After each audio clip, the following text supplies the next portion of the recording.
नमस्कार, आपले स्वागत आहे. क्लेम सेटलमेंटबाबत EPFOचा नवा नियम. आता या निर्णयामुळे नॉमिनीची डोकेदुखी वाचणार. चला तर पाहूया ही सविस्तर बातमी. त्यापूर्वी चॅनलला नवीन असाल तर सबस्क्राईब करायला विसरू नका आणि नवनवीन अपडेट मिळविण्यासाठी बेल आयकॉनला प्रेस करायला विसरू नका. ही अत्यंत महत्त्वाची आणि कामाची बातमी आपल्या सहकारी मित्रांना शेअर करायलाही विसरू नका. व्हिडिओ आवडल्यास लाईक करायलाही विसरू नका.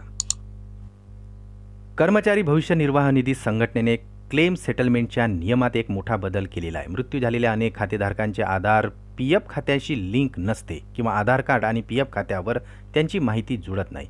त्यामुळे आता अशी परिस्थिती उद्भवल्यावर करावयाच्या प्रक्रियेत EPFOने मोठा बदल केलेला आहे. आता या निर्णयामुळे EPFO खातेधारकांच्या कुटुंबियांची डोकेदुखी आता कमी होणार आहे.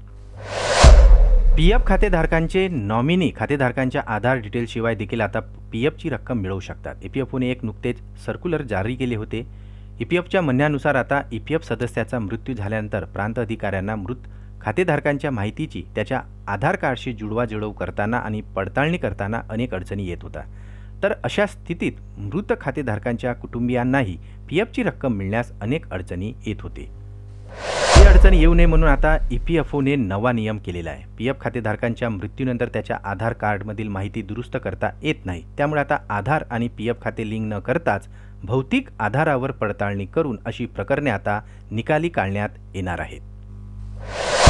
ज्या PF खातेधारकांची माहिती आता बरोबर आहे मात्र ती आधार कार्डशी जुळत नसेल तेव्हा अशा स्थितीत हा नवा नियम लागू होणार आहे. मात्र एखाद्या खातेधारकांची माहिती आधार कार्डवर बरोबर आहे परंतु ती माहिती UANवर चुकीची असेल तर त्यासाठी आता नवीन प्रक्रिया आणि वेगळा नियम लावला जाणार आहे. दरम्यान आता आधार डिटेल्स न नोंदवताच एखाद्या EPF धारकांचा मृत्यू झाल्यास अशा स्थितीत नॉमिनी असलेल्या व्यक्तीच्या आधारावरील माहिती सिस्टममध्ये अपडेट केली जाईल. तसेच नॉमिनीला सही करण्याची परवानगी सुद्धा दिली जाणार आहे. एखाद्या मृत EPF खातेधारकांचे कोणतेही नॉमिनी नसतील तर अशा स्थितीत कायद्याच्या दृष्टीने जो उत्तराधिकारी ठरेल त्याचे आधार जमा करण्यास आता EPFOकडून परवानगी दिली जाणार आहे. पुन्हा भेटू आमच्या YouTube चॅनलमध्ये नवीन अपडेट्ससह. तोपर्यंत नमस्कार.